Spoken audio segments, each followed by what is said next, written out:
Okay, here's my video for 47 and 51 in homework 1.2, and then 91 and 93 in homework 1.3. A little further explanation on all of these here. So the first part here, we are going to test for any intercepts, and then we're going to test for symmetry. So the first thing I'm going to do is test for X intercepts, and I do that by setting my Y equal to 0. So I have 0 equals X squared minus 2X. I can factor out an x here, so I get x times x minus 2. I have one thing multiplied by another. I'm allowed to set them both equal to 0, so I have x equals 0, and I have x minus 2 equals 0, so I have one of them right here. A quick little solve here, and I got x equals 2 for the other one. Now let's test for y equal to let's check for our y-intercept by setting x equal to 0. So I get y equals 0, y equals 0 squared plus 2 times 0. Is it minus 2 times 0? Sorry, minus 2 times 0, which gives me a y-intercept there of 0. And so y equals 0. So my x-intercepts are 0, 0. I got one at 0, 0. I have one at 2, 0. And then I have a y-intercept at 0, 0 as well. All right. And now I can at least try to put a rough sketch together knowing my intercepts. And so I have an intercept. Let's make it 1, 2. I have an intercept there at 2, 0. I have an intercept here at 0, 0. I know that it is a quadratic function. It's going to be a parabola, and so a rough sketch maybe looks something, rough sketch maybe looks something where I have a point down here, and I can sketch it through. Okay, because cubic x squared is going to be a parabola.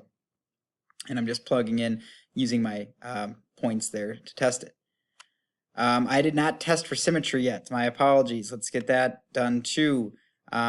This one I can tell by graphing it that it doesn't have any symmetry, but remember how we do that. For testing for x-axis symmetry, I plug in a negative y, and so I have a negative y, and this is going to be my x-axis.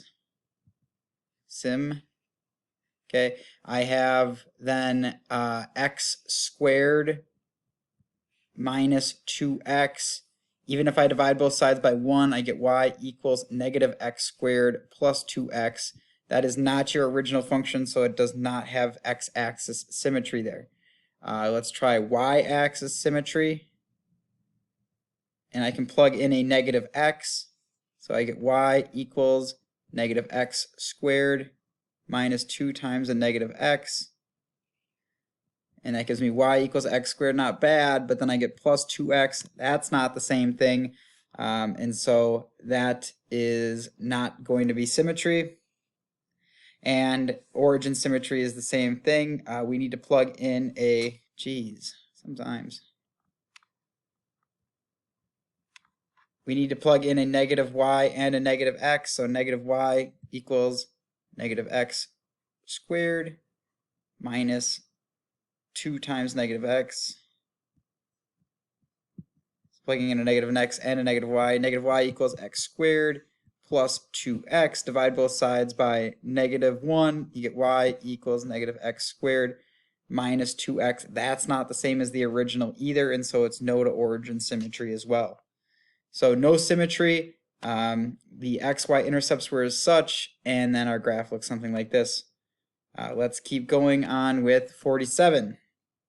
Sorry, these problems get a little long. I'll try to keep my explanations short like I try to do there. First thing again, solving for x-intercepts, you get 0 equals the square root of x minus 3.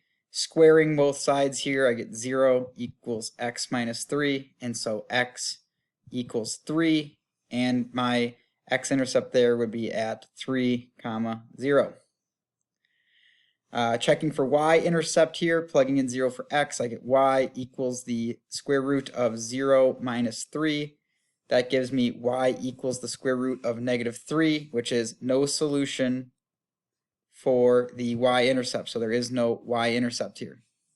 A rough sketch of this, And there's a couple ways I know how to do this, mostly because I know my transformations to the original graph. It's a square root function that moves to the right 3 units, and so my x-intercept here at 1, 2, 3 starts here, and it goes in this direction, just like that. Now let's test it for symmetry. And so the first one is x-axis symmetry. You plug in a negative y. I can kind of tell already that they're not going to have symmetry here because it's not going to have symmetry over the x or the y, or really the origin. But we can always test it with x-axis. We plug in a negative y, so we get negative y equals the square root of x minus 3. Nothing I can do here to get this function to look like normal. Even if I divide both sides by negative 1, I get negative square root of x minus 3, which is not the same, so that is no. Plugging in a negative x for, so that was x-axis symmetry, yeah. And I have y-axis symmetry. I'm plugging in a negative x, so this is y equals the square root of negative x minus 3. There's nothing I can do there to get that to look like its original, so I say no. And then I have a origin symmetry, which would be negative y equals the square root of negative x minus 3. Again, I can divide both sides by negative 1, so I get y equals negative square root of negative x minus 3, but that doesn't do anything, so it's a no for origin symmetry as well. All right, let's get into these ones here. I picked 91 and 93, which I probably shouldn't have. They're very odd problems, and they're not really as useful as I would have. Probably should chose like 87 and 89. They're actually more useful in terms of using the slope-intercept form and everything. But if I look at this one way I can see it is I have y plus 3 equals 0. So y-intercept form, the best way I can get it there would be to say y equals 0 over 1x minus 3. Okay? Because 0 over 1 is the same thing as 0, and I really have no x value here. I have no slope to my function here at all. And so if I want to, what I can do here is plug it into slope, point slope form, which is y minus y1 equals mx minus x1. And then I can plug in my slope. If I'm using, so for part A, I'm doing parallel slope. So a parallel slope is the same exact thing. If it's 0 over 1 in the original, parallel is going to have 0 over 1 as well. So I know what I can plug in for my m value. And then y1 is 0, y2 is negative 1. And so I get y minus y1, which y1, like I said, is 0. So y minus 0 equals m, and my slope is the same when it's parallel, so that's 0 over 1. And then x minus x1, and I got negative 1 for x1, I believe. Let's check it again. Yep. So keep solving this out. I end up getting y minus 0, that's y. 0 times x plus 1 is going to be 0. So my original, or my slope is going to be, the parallel slope to this one is going to be 0, y equals 0. Now perpendicular is a little bit different, because a perpendicular slope, all right, if my original slope is this right here, 0 over 1, perpendicular to that would be negative 1 over 0, which is undefined. All right, now an undefined slope, there is a line that has an undefined slope, and it's a vertical line, okay? And so the way I can show this one, the best way I think I can show this one is to look at the original line, which is y minus 3, or y equals negative 3. What that graph looks like is down at negative 3, we have a horizontal line. This dotted line, horizontal line down here. Okay? And what I just did was I found the line parallel to that at y equals 0. So it's a dotted line. We'll make it red so you can see it. It's a dotted line, and it's parallel to it, and it's actually crossing through that point at 0, so it's doing what it needs to do right there. Now we got to try to get this perpendicular one to it. Well, if these are horizontal, perpendicular is going to be vertical, which is going to meet that necessary negative 1 over 0 slope. And then we just need this vertical line to pass through the point x equals negative 1. Okay, so I need this line to pass through this point right here. Oh, x equals negative 1, so actually this point right here. And it's going to be a vertical line, and so it's going to look something like that. All right, and so I can write my equation for it being x equals negative 1, because that is how we represent this vertical line in red right here. Okay, now those are really tough problems in the sense that they don't look a lot like they're passing through the correct points. But this line, y equals 0, this red line right here, it's passing through -1 right here, and it's passing through y equals 0. And then this line x minus 1, it's passing through x equals -1 and y equals 0. So they are actually meeting the requirements. They just look very funny. But these would be my two answers, the one in black here and then this one right here. Same kind of thing for 26. It's a weird problem. Again, it is x equals 4 is really the equation we can get out of it, which graphically looks something like this. 1, 2, 3, 4 over here, and it's a vertical line.